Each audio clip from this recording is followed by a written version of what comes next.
Olá pessoal, tudo bem com vocês? Olha, no vídeo da semana passada eu fiz um alerta sobre estacionamentos proibidos para alguns SUVs e prometi que se a gente chegasse a 100 likes em uma semana, eu traria um vídeo contando o que é exatamente um legítimo SUV e por que inventaram essa sigla nos Estados Unidos.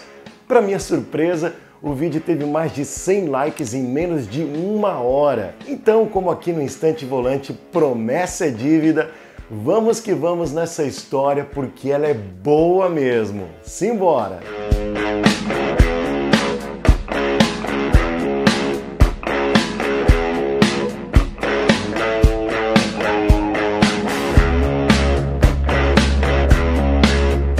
Meus amigos, quando foi criado o termo SUV, ele não significava Sport Utility Vehicle. Na verdade, ele significava Suburban Vehicle ou veículo suburbano. Isso aconteceu em 1935, quando foi lançado o Chevrolet Suburban Carryall, lá nos Estados Unidos. Esse bonitão aí da foto. O termo Carryall significa carrega tudo, portanto não havia um nome melhor para os consumidores para eles entenderem a sua real finalidade. A Suburban Carryall foi idealizada para ser um veículo espaçoso, robusto, seguro, capaz de enfrentar terrenos irregulares e transportar confortavelmente até 8 pessoas e todas as suas bagagens. Já em 1938 surgiu na antiga União Soviética o GAZ-61, essa belezura que vocês estão vendo aí na imagem. Beleza, eu concordo, bonito ele não era não, mas esse foi o primeiro carro do mundo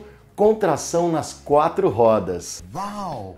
Ah, falando nisso, vocês sabem que os americanos não gostam de ficar para trás, né? Então, assim que eles decidiram entrar na Segunda Guerra Mundial, isso lá em 1940, o governo encarregou algumas montadoras de criarem protótipos de carros que fossem leves, versáteis, com espaço para pelo menos 3 soldados e, claro, tração nas 4 rodas. A Willys Overland foi a vencedora da concorrência com seu Jeep modelo WB. E o resto da história a gente já sabe. Apelidado de Go Devil pelos soldados, o Jeep Willys ficou tão famoso que muita gente queria ter um desses na garagem. Então, a Willys criou uma versão para uso civil e também um modelo maior, com espaço para 6 passageiros e um monte de bagagens. Ele se chamava Willys Utility Wagon. Olha aí, agora o termo utility já começa a fazer mais sentido nessa categoria, hein? A Willys Utility Wagon foi sucesso em vários países, inclusive no Brasil, com a famosa e saudosa Rural Willys 4x4. Essa sim, com certeza foi a primeira e talvez mais valente SUV que o Brasil já teve. Bom, com o passar dos anos, vários carros surgiram nesse conceito, mas o termo SUV só mudou de Suburban Vehicle para Sport Utility Vehicle com a chegada de modelos que reuniam não só aquelas características de conforto, espaço, mas também a robustez de uma carroceria montada sobre chassi e principalmente a tração nas 4 rodas. Fabricantes como a Land Rover praticamente inauguraram essa sigla, introduzindo a marca Range Rover no mercado. Os Range Rovers eram muito mais do que um Suburban Vehicle. Eles somavam potência, força, tração e robustez a um design moderno e esportivo, fugindo bastante daquele visual rústico de jipão. Esses carros também eram equipados com tudo que havia de mais moderno em termos de segurança, luxo e sofisticação. Não é à toa que os modelos dessa marca continuam sendo os mais desejados no mercado de SUV em todo o mundo até hoje. Agora, para um carro ser considerado um legítimo utilitário esportivo, ele tem que reunir pelo menos esse padrão de construção, com carroceria sobre chassi e tração 4x4. Então, o que exatamente são esses carros de carroceria monobloco, como Ford Export, Jeep Compass, Honda HR-V e WR-V, Hyundai Creta, Nissan Kicks, Peugeot 2008, Volkswagen T-Cross e Nivus, Renault Duster, Captur e até aquele pequenininho Renault Kwid que a própria montadora chama de SUV, hein? O quê? Pois é, amigão, aí vem o fator brasilidade. Esses carros, na verdade, são crossovers, tirando o Kwid, que nem isso é. Só que as montadoras querem chamar assim porque SUV fica mais bonito na propaganda, entendeu? Dá uma impressão melhor, já que a sigla SUV traz na imaginação da gente todo aquele conceito de carros como os Range Rovers que a gente já comentou aqui. Agora, tem uma outra razão que explica isso. Quem aí já ouviu falar no tal do Inmetro? Sim, aquele Inmetro, o mesmo que aprova aqueles capacetinhos casca de ovo, manja? Pois foi o Inmetro que estabeleceu os critérios para que um carro possa ser considerado um SUV aqui no Brasil. A distância do solo no espaço entre os eixos deve ser de no mínimo 20 centímetros. O vão livre do solo entre os eixos dianteiro e traseiro deve ter 18 centímetros. O ângulo de ataque, que a gente chama de ângulo de entrada, o ângulo de ataque, deve ter no mínimo 23 graus, com uma tolerância de menos 1 grau. O ângulo de saída mínimo de 20 graus, com tolerância de menos 1 grau. E o ângulo de transposição de rampa mínimo de 10 graus, com tolerância também de menos 1 grau. Se o carro preencher 4 desses 5 requisitos, ele já pode ser considerado um SUV aqui no Brasil.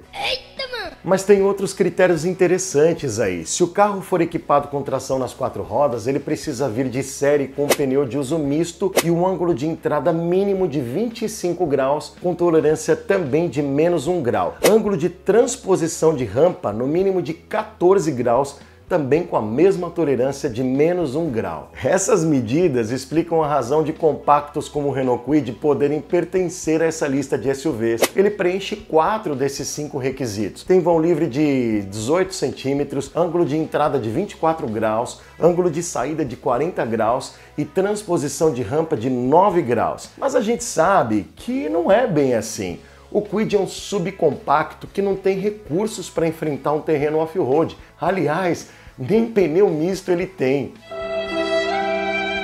Assim, meus amigos, a gente conclui que de fato a sigla SUV foi muito banalizada no Brasil. É só uma grande estratégia de marketing das montadoras que, na maioria dos casos, olharam lá para os seus hatches médios, para os seus hatches compactos e também para os subcompactos e aproveitaram para surfar nessa onda. Os caras simplesmente se reúnem lá e pensam assim, ó, só dar uma levantadinha na suspensão, colocar uns apliques bacanas aqui na carroceria, um bagageirozinho no teto e beleza. A gente já tem um SUV para vender que nem pão quentinho lá na padaria do Portuga. Agora, cara, tava aqui pensando, Renault Kwid na categoria SUV. Ô Renault, na boa, Renault. Olha, isso não é um SUV. Olha, isso aí é que é um SUV, ó. Isso aí, ó. Aliás, que bela Chevrolet Suburban 2020, hein? Que beleza! Cara, e pensar que aqui no Brasil a gente já teve a nossa própria Chevrolet Suburban, hein? Quem tem mais de 30 anos vai se lembrar da icônica Chevrolet Veraneio, produzida por aqui de 1969 a 1994. Rapaz, aquilo foi um SUV de responsa, inclusive utilizado por muito tempo não só pelas grandes famílias, mas também pelas polícias civil, militar, rodoviária, era o famoso camburão. E os hospitais também usavam muito a Veraneio como ambulância e até as forças armadas também usavam. Bom, meus amigos, só pra gente reforçar uma coisa aqui, porque tem muita gente que não assistiu o vídeo anterior. Não é porque o Inmetro decidiu sobre as características de um SUV no Brasil que o Denatran incluiu esse tipo de veículo lá no registro deles, tá? Por enquanto, pelo Denatran, esses carros continuam sendo automóveis de passageiros ou caminhonetas. É bom ficar atento nesse detalhe, hein? SUV não é um tipo de veículo registrado no Detran. Aliás, no Denatran. Dá uma olhadinha no teu documento e toma bastante cuidado quando você for estacionar em algum lugar que tem estacionamento controlado com proibição para caminhonetas, porque muitos SUVs são considerados pelo Denatran como caminhonetas. Fica atento, hein?